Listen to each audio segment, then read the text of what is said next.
and I'm here with our president, Delinda Van Brighton, and there in the background, Akio Yoda-san. What's up, Yoda? Hey, Yoda, what's up? Nope, stay there. Attaboy. He was just kind of chilling because he's like, am I ever going to get to work these fun things that we have in store? So we're here to talk a little bit about the K9 unit that you head up, but we figured first we'd do some of the fun stuff and bring out Yoda to maybe do a little demonstration for us. So away you go.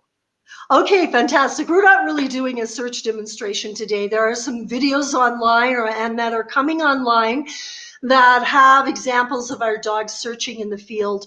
And but what I'm doing today is showing you some of the other training that we kind of do. Of course, we do obedience training, and I may or may not show you a little of that. We'll see. But I'll show you a few things. We do directional training. I do with my dog a lot of problem solving, puzzle training. That makes the dog learn how to solve problems and use different parts of his body to solve problems, and also increases his vocabulary. The dog also has to do for search and rescue a lot of agility, like climbing ladders, going down, slick surfaces, moving surfaces, all kinds of things, so that they get used to being able to encounter anything they may encounter and go over anything that is an obstacle that might be a little bit of an imperative for dogs, either in terms of its slickness or, the height, getting over, those types of things. So they have to do a lot of agility work as well. And of course, I'm not going to be setting up today an agility course in my living room. I've just sort of moved away a few things. We're going to focus today to show you some fun problem solving things, and maybe a few small directionals, because I don't have a lot of room to do this with. So let me get Yoda up and started, okay? You may or may not see me, but I will continue to talk and describe what we're doing as we go along. Okay, right. thank you. Okay, you'll stand. Yes, good boy. Good boy. All right. Back. Yes, back up. More. More. Yes, more. Yes, good boy. Good back up. Okay. Turn left. Yes. Good, turn left. Turn right. Yes, good, turn right. Back. Very good job. Okay, so one of the things is my dog knows his difference from his left and the right. And part of the reason for that is because when I'm out searching, I need him sometimes go to the right, go to the left, to check something very specific out. So directionals are very important. Turn, go out, go away, go away. Yes, good. Okay, move to your right. Yes, no turn, just move to your right. It's a small space, so he usually turns in the small space. Move to the left. That's a left turn. Okay, that's all right. Okay, very good, Akio Yoda-san. All right, so one of the things, seats, flats. Good, turn over on your side roll. Yes, good boy. Stand. Attaboy. Okay. Speak. Yes. Oh, no, that was twice. Speak. Yes, good boy. Okay. Very good. 3 times. Yes, good boy. Very good. Speak forward. Yes, good boy. Sort of. There's a little hesitation there. He doesn't always have. Okay. 3. Yes. Are you getting a little hoarse of speaking, or what is it? Yeah, that's my good boy.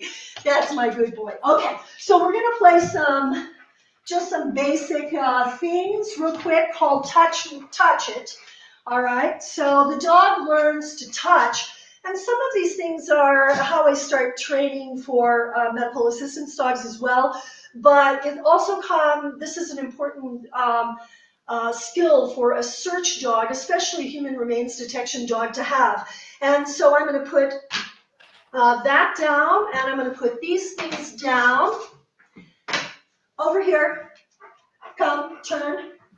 Yes, stand, stay. Good. Okay. And give me a second. And Akio, touch. Yes. Okay. Wait. Yes. Sit. Good boy. Okay. Well, not yet. You're eager to do that one, I know. Sit. Be patient. All right. Here we go. Left paw touch. Yes. Right paw touch. No, that's left. Right paw touch. Yes. Good boy. Left. Yes. Right. Right paw touch. Yes. Good boy. Are you sliding? Okay. All right. Seat. Good boy. Blue, touch it. Yes. Good boy. Okay. Green, touch it. Yes. Good. Come back over here. Touch this one. No, not that one. Back, back, turn. Touch it. Yes. Good boy. Okay. So the basic command of touch it is very important because sometimes doing forensic human remains, we can't really see that there are remains there. And this might be a little blood, it might be a small bone. And so the dogs have to touch what is called the scent source. And so this starts to teach the dog to touch it. And they can touch it with their paw, with their nose, whatever it is. When things are up high, they have to try to reach and touch it with their paw. Things low on the ground, they'll start to touch more with their nose or a paw, okay, without trying to disturb what is there.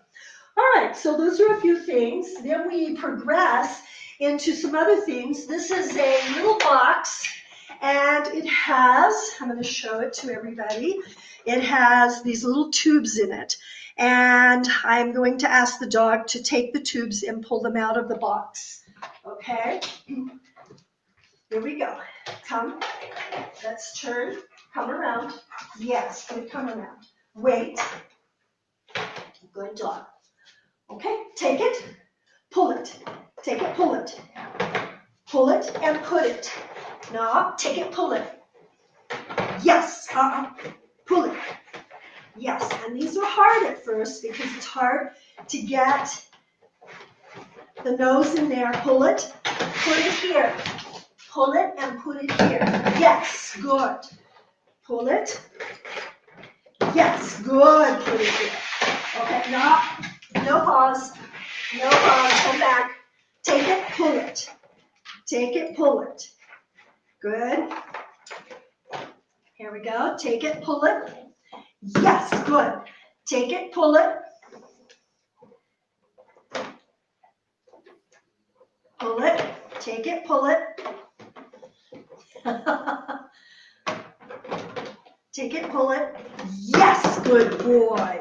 Okay, let me give you a treat. Good boy. Okay, he will do all of these, but we're not going to take the time for him to do all of these. All right, this is another take it exercise. Take it. Take it. No. Take it with your mouth. Yes, push. You can push. That's a good boy. Push it. Yes. Good push. Okay. Push. Take it. Oh, good. Take it. Oh, and you put it in the other one. Very good. Okay. Good boy. Take it. Oh, you're going to push that one. Okay. Take it. Yes. Oh, come on. You can get it. Push it. Good boy. Push it. Yes. Ah, that was definitive. All right, very good. Okay, now we're going to move to this. This is a little more sophisticated. And this you have to push and then push.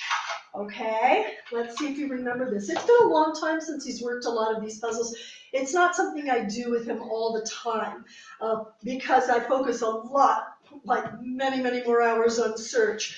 But just the fact that he knows how to use his his nose, his mouth, his paws to get some of these problems solved is an important thing.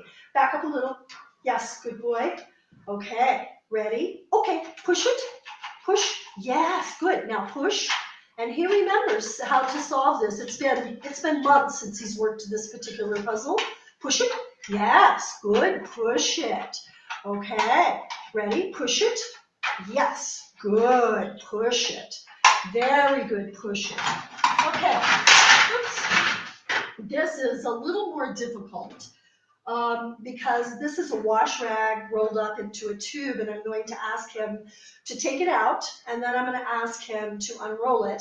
And unrolling the cloth will take a little more time and finesse, but there is a little treat inside for him. Okay, take it, pull it. Yes, good, pull it. That's very simple for him. And so now he's going to try to unroll it. Push it. Push it. Yes, good, push it.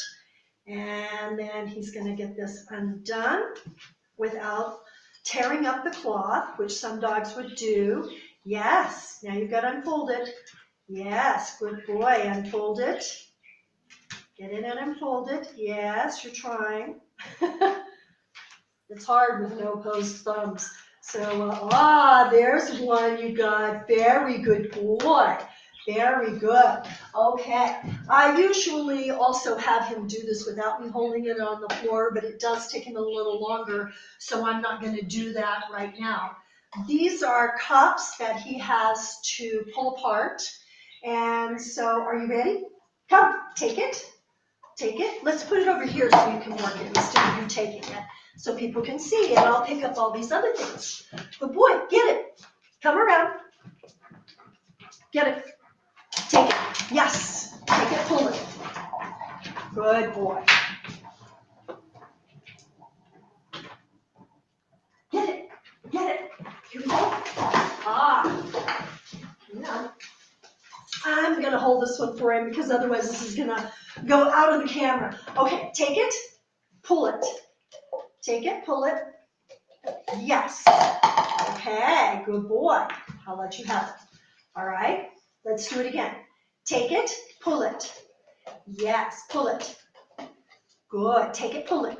Yes, good, take it, pull it. Very good. This will go a little more quickly. Take it, pull it. Yes.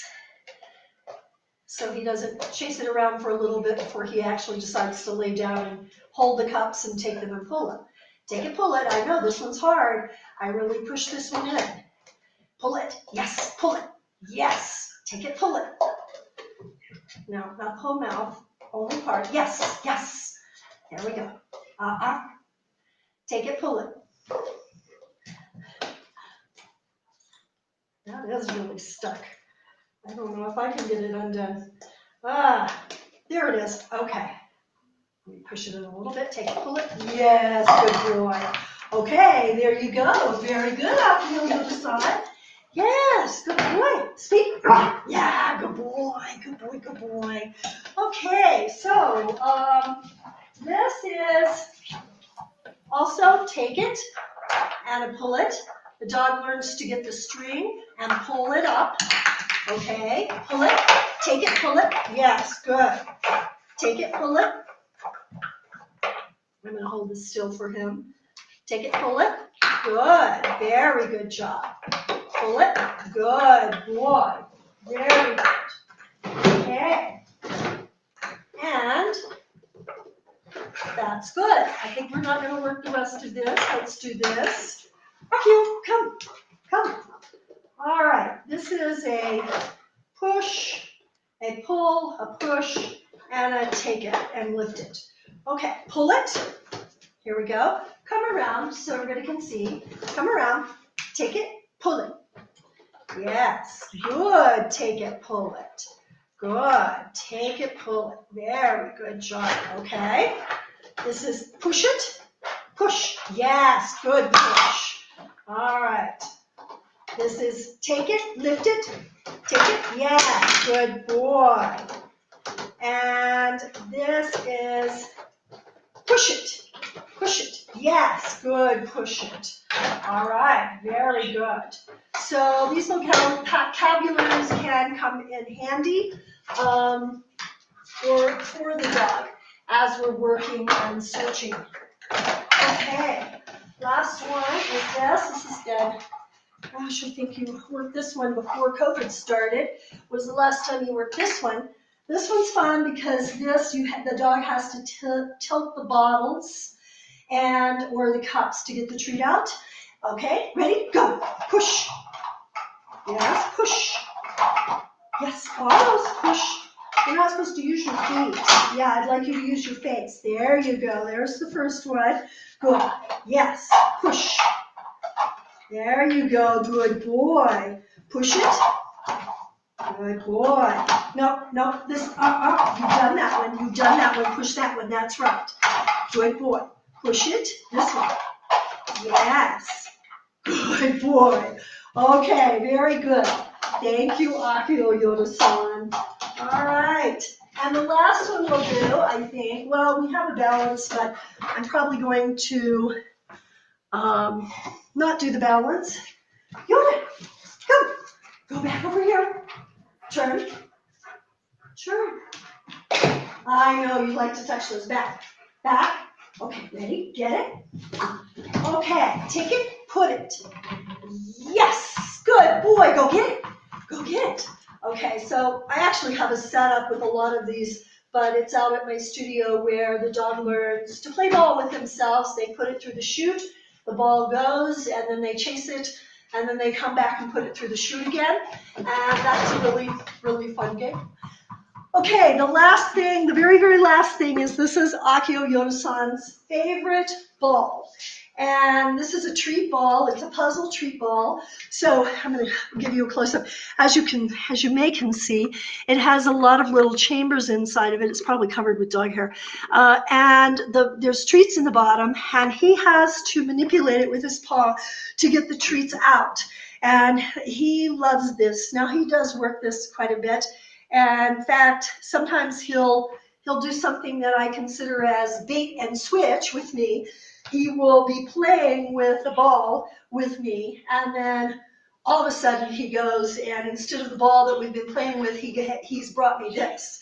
And so he gets me to play ball with another ball, and then all of a sudden he brings me this, like, oh, and can you fill it with treats? So I call it the bait and switch. So he's learned to do that. It's very funny. Come around. Are you ready? Seats? Do you want this? You want your toy? No reaching for it. What are you supposed to do? Yes, you're supposed to ask for it. You want it? Do you want your ball? Yes, okay. Seats. Okay, ready? Ready, wait. Yes, very good, wait. Okay, take it. Yes. All right, and we'll watch him. Come over here, this way. I hope you can see it. I can't see my computer screen. Oh, it's doing a big dump today. Okay, here we go. Work. Yes. Let's turn you around. Come around so everybody can watch. Use your paws to work it out. There we go. Yes, good boy. Good boy. Yes, very good job. Yes, oh, you got the payload there. Okay. Okay, very good. Super. Okay, Eric, I think that's mostly all we have for today. Wow, good job, Yoda. Okay. Good job. Awesome. Oh, he's just enamored with this ball. Come with me. Sit. Say bye to everybody. Thank you, Yoda. Very good. Very good. Okay, thanks a lot, Eric. All right, thank you, Delinda. And we'll come back in just a minute to talk with Delinda a little bit more about the K9 unit. Wanted to give her a chance to give Yoda a break there. And while we're doing that, I wanted to, of course, remind you that the reason we're going through all this is because this is our annual fundraising drive. Normally, Search and Rescue would be out around town, shaking cans, taking your donations outside of Sid Smith's, Ace, Randall, wherever it may be. But this year, due to the pandemic, everything is online. And so instead, we've set up a GoFundMe page, and that is right at this address. Oop, it's over here. Okay, I can figure this out.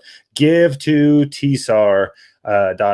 And that is where you can find everything you need to know about donating so that we can try to meet our annual fundraising goal and raise our operating budget for 2021. And now I see that Delinda is back. Yoda is getting a well-deserved rest.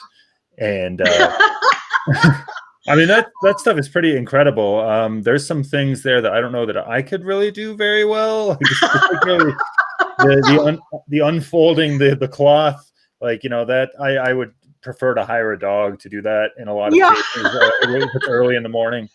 yeah, So, I mean, how many yeah. hours of training are behind all of that? Well, when you have a good dog, they learn really fast. It's pretty astounding what you can teach a dog when you communicate with them in the correct way. There are some breeds that need a little more repetition than other breeds. Like I find herding breeds are extremely independent thinking, and they're sort of bred for problem solving, whereas some retriever type or hunting type dogs, they're sort of like you go get the thing, you come back, and it's a much shorter, not as much of a problem or a lengthy problem solving kind of task that they are bred for. And then guarding dogs, like herd guarding dogs, they're just kind of like big couch potatoes, and they just sniff the air and wait for danger to show up, basically. So, dogs learn differently because they've been bred to do different tasks. And so it depends on the type of dog you're training as to maybe how much you have to communicate in what ways, and sort of how much repetition it takes. Shepherds and border collies are usually super quick, to do these types of complicated tasks. My only problem with Akio Yoda-san was getting him to slow down. He wanted to solve the puzzle so much at first that he was just like this bull in a china closet, and you still see that a little bit in him. He's not as finessed as like a border collie. He's just like, bam, I'm going to do this. I'm going to get this out.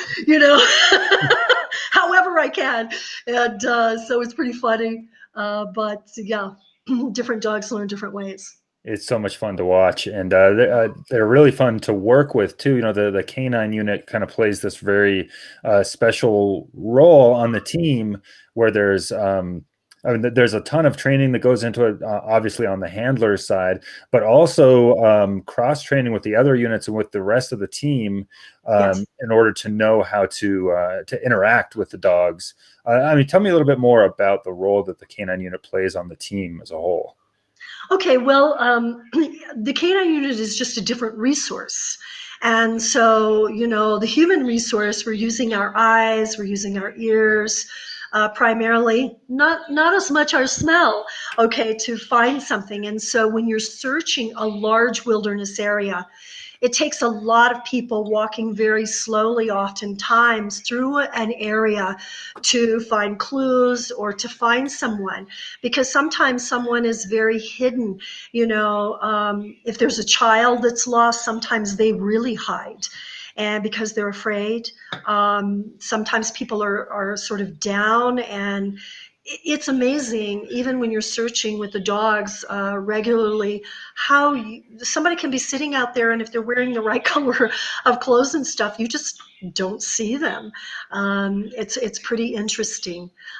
So the canine is just a different resource. It brings in this huge nose, and canines, they don't really experience the world very, as much through their eyes. Of course, they do have good eyesight and they use their eyes, but their primary experience of the world is through their nose. And that's very interesting because it informs them in a completely different way than us humans. Although they say that for humans, the scent can really be tied in for us in a subtle way to very deep memories. For the canine, it's everything. So we use the dog's natural drives to get them to search.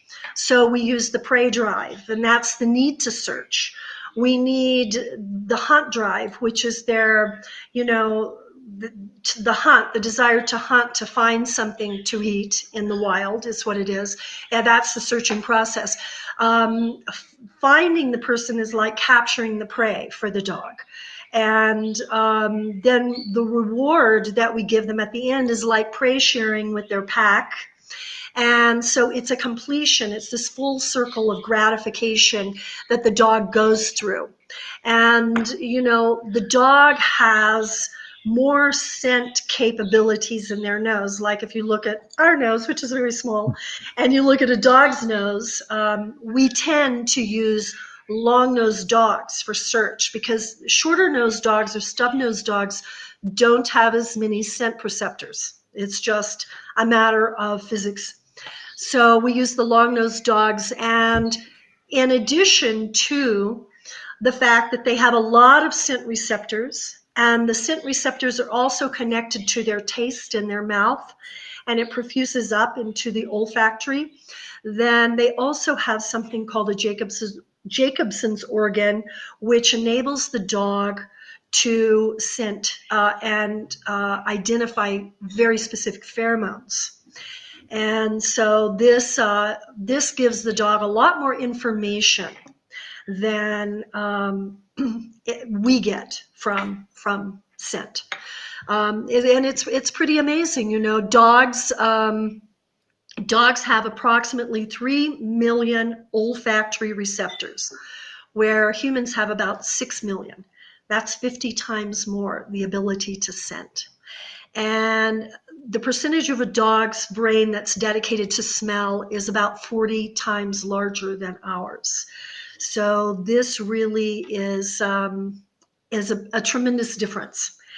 So using the scent for search and rescue, for example, it enables us through the dog, we can cover much larger territory in a much shorter time than people can cover. When we certify our dogs, we certify, you know, we used to do about 160 acres in 4 hours that we would cover with the dogs. That's a huge area. And now we're doing about 120 acres in 4 hours just because the 160 is a national standard, but our terrain is a lot more difficult than a lot of parts of the country because of sheer cliffs and all of that. So we sort of took it back a little bit, 40 acres, in order to just keep everybody safe, a little safer because of the terrain out there. You know, but I've certified multiple times with my dog, 160 acres in 4 hours. But we also, at the same time we pulled that back, we upped the ante for what you were finding in that 160 acres. So it sort of balances out. Even though we're searching a little bit less area, we are doing a little more sophisticated search in what the dog is required to pass certification. So, you know, but it is a huge area, whereas a search team of 5 people, you know, in 4 hours, they're going to cover much less territory than that. Cover it well. Right. So, you know, dogs are not perfect. Noses can miss things, as eyes can miss things, you know, but we train for those scenarios so that we up our odds, and the dog, we up our dog's ability to solve problems in difficult conditions for scent to tell the dog where the person is. Right. And all of this requires, you know, an awful lot of time and training. And there's some, we just saw all some of the equipment that you have, you know, and since we're here raising money to continue to do this, I mean, what sort of expenses does the K9 unit incur in terms of training or just maintaining equipment, supplies, that kind of thing? Yes, that's a good question. You know, all the individual handlers, we feed our dogs, we take care of all of our medical bills for our dogs. We buy all of our, like, we own our own vest for our dogs. We own all of our own equipment. So that doesn't come out of any team budget. But our dogs are cross-trained for both human remains and live find. And that is very important for us because, you know, we need the dog to understand both types of find, because when we go out for a search and rescue mission, sadly, we don't know what state that person may end up being in. And, you know, sad but true. So our dogs are cross-trained for both live and human remains. in doing this, human remains, we have a little more expensive with human remains. We have to keep materials and purchase materials for our dogs to train on human remains. We also use something called, it's a radio collar. We use a radio collar with a GPS that is connected to that radio collar. That way, it was designed for hunting dogs, but we modify it to use for searching capabilities. And that way we know exactly where our dog has been and exactly where the nose has been in that area that we're working in, so that we can keep track of our dog. It also enables our dog to be a little more safe out there. I searched for years with my first dog without this radio collar technology. And let me tell you, sometimes it was very nerve-wracking because he would be way out at night, ranging way away from me, and I had no idea where he was. I couldn't hear his bell anymore, had no idea where he was. One night he had an encounter with a bear, Oh, wow. and he was way away from me, so it is stressful in those terms, but having the radio collar now, it's much, much easier. So that's technology that the team does own for us now because it's very expensive. One unit and one collar is about $800. So that's a large spend. And, we usually can only purchase one in a year, and then we wait a couple of years and then we purchase another kind of thing is how we get there. We also have a weather instrument for the K9 unit because weather, humidity, wind speed, wind fluctuations, how the wind is moving and things like that. The humidity level, of course, I think I said, those are very important to how the dog is working. And that informs the handler on,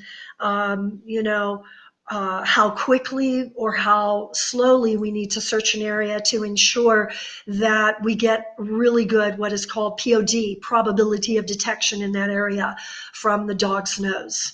And also using our eyes. It's a combination of the handler searching and the dog searching, but the dog is the resource that's out in front and works independently. We train our dogs to work independently. That said, we also train our dogs so that when we need them to say, okay, I need you to check down that really steep hill that my two legs aren't going to go down safely. The dog knows they can go down that hill through directions. I saw that the dog didn't really check in this area and it's really heavy underbrush. The dog can tunnel through, and go through all of that upon directional commands, as an example. Very cool. Well, I know going on a canine training session is like one of the more fun things that we get to do.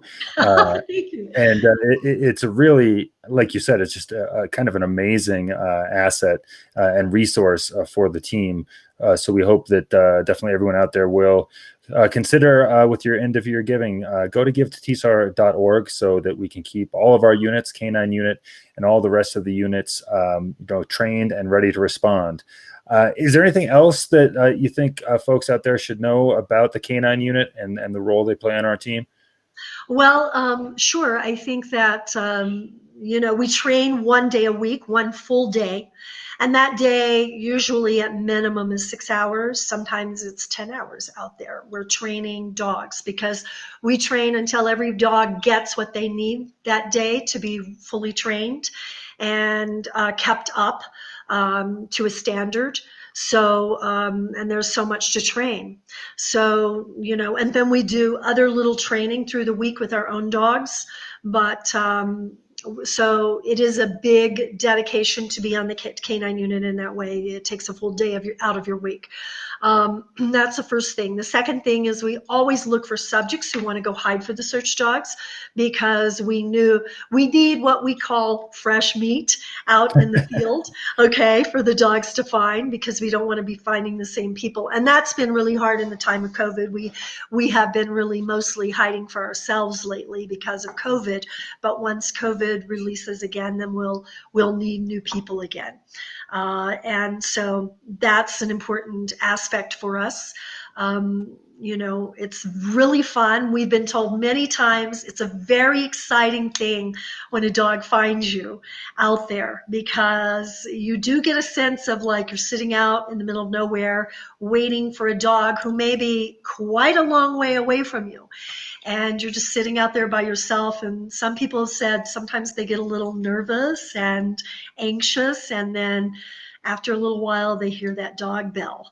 And then suddenly this dog comes running up to you. And of course, the dog is belled and vested so that people know what's finding them, that it's not really a big wolf in the woods.